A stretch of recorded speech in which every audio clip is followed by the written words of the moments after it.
Hello, everyone. This is Bloody Hell, a messed up horror comedy where the captors pick the wrong guy. And to be fair, he's about to make them regret it. It starts with chaos, screams, gunshots, and a desperate escape. But when he wakes up chained in a dark basement, the real nightmare begins. The movie begins in Finland, where a young girl named Aaliyah is running through the forest, chased by several men. But the people that are chasing her are not strangers.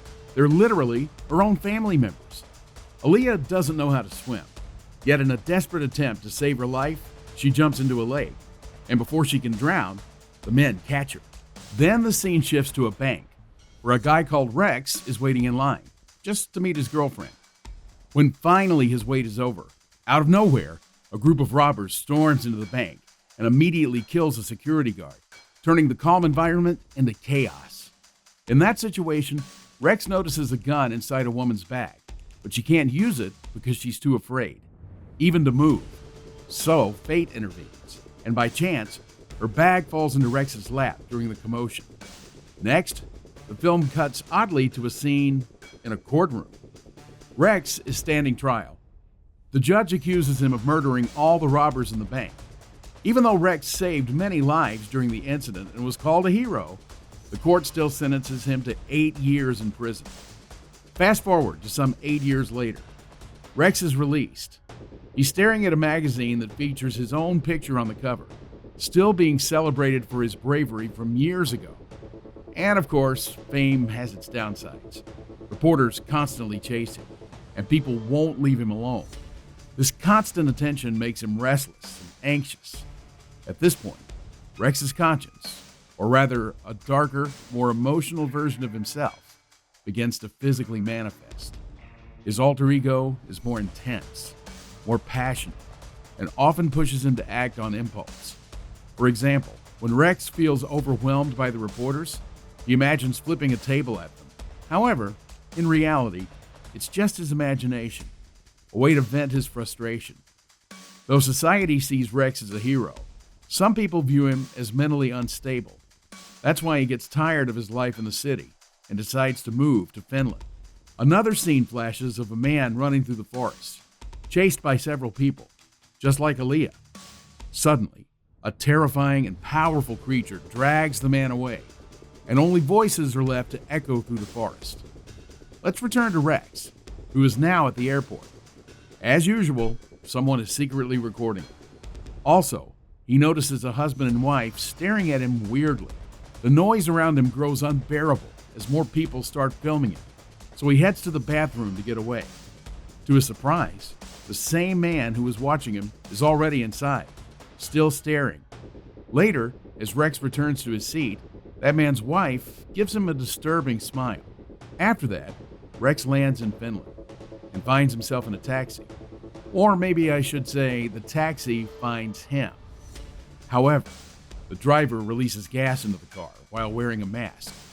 Rex wants to know what's happening, but he quickly loses consciousness.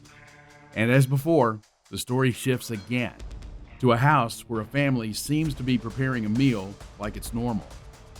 But downstairs, Rex has been kidnapped and tied up in the basement. Worst of all, one of his legs has already been cut off. Rex tries to scream since the pain is too much to carry, but his alter ego reappears and suggests he stay quiet. This alter ego seems to be smarter and sharper than Rex himself, and maybe he's going to be a crucial part of his survival. They both have a conversation and make it clear that the same couple from the airport is behind the kidnapping. Rex breaks down and cries, and his alter ego cannot stand it and begins plotting escape plans.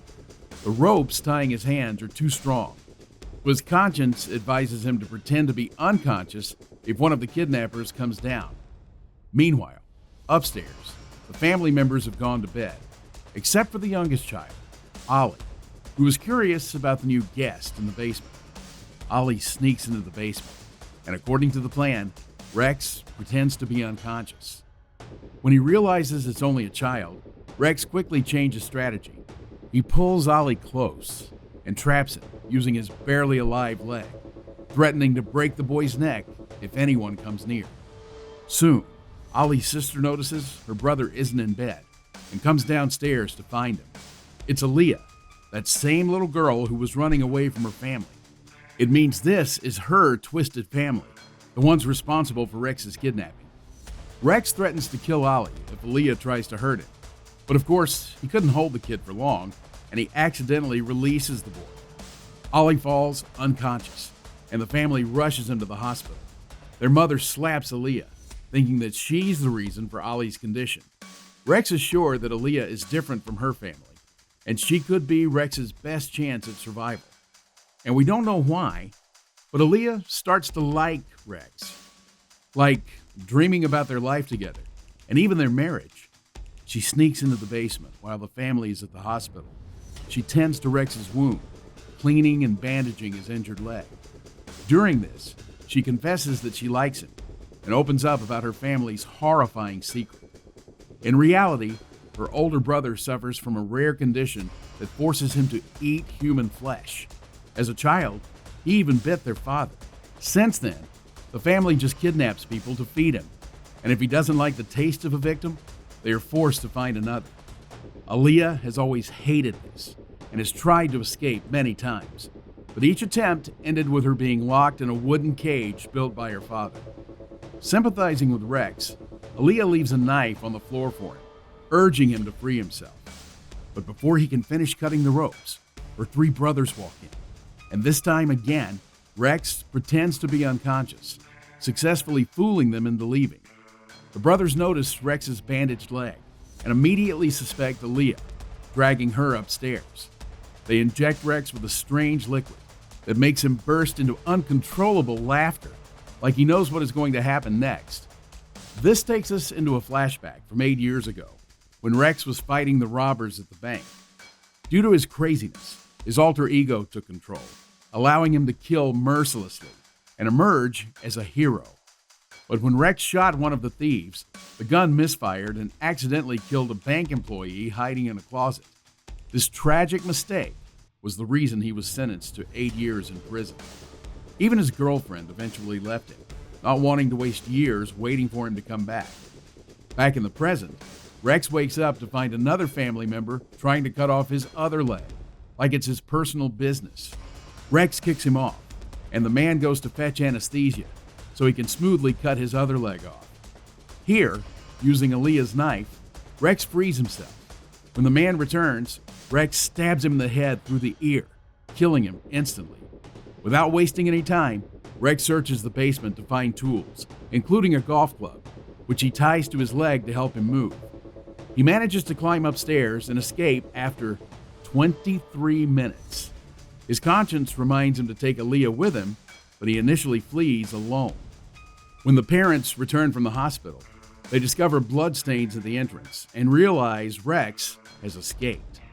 They panic that he might bring the police, and they prepare to run, but they don't know that Rex is already waiting for them under a table, armed with a nail gun. One by one, he kills them. When the gun runs out of nails, he smacks the mother's head. Her son tries to attack Rex, but Rex stabs and kills him. At that time, something snaps in Aaliyah. It makes her strangle her own mother to death. Just when it seems over, the biggest threat is still waiting. Aaliyah's monstrous older brother, the Man-Eater. At this point, we all know Rex is already battered and bleeding.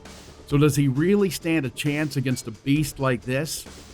The giant comes down the stairs, enormous and terrifying, like a monster stepping out of the shadows. Rex fights him in a brutal struggle, trying to survive. While clinging to a refrigerator door, Rex spots a piece of his severed leg inside. Realizing it hasn't been eaten yet, he feels satisfaction. Literally, he grabs it and shoves it into the monster's mouth, as if giving the Man-Eater what he always craved. Eventually, Rex and Aaliyah are finally free. Rex takes her back to America, where they began a new life together. One night, while hanging out with friends, one of the friends flirts with Rex, which makes Aaliyah jealous, and she imagines killing the girl, revealing that she too has a darker personality, just like Rex. Maybe together, they're the perfect couple. But when it seems like the film ends, it doesn't. Back in Finland, the youngest child, Ollie, survives, and vows to take revenge for his family. Cool film, huh? Do you think Ollie is actually going to pull it off? Let us know in the comments. And remember, if you thought this was mad, the chaos isn't going anywhere else except here. Like, subscribe, and share. Unless you're scared.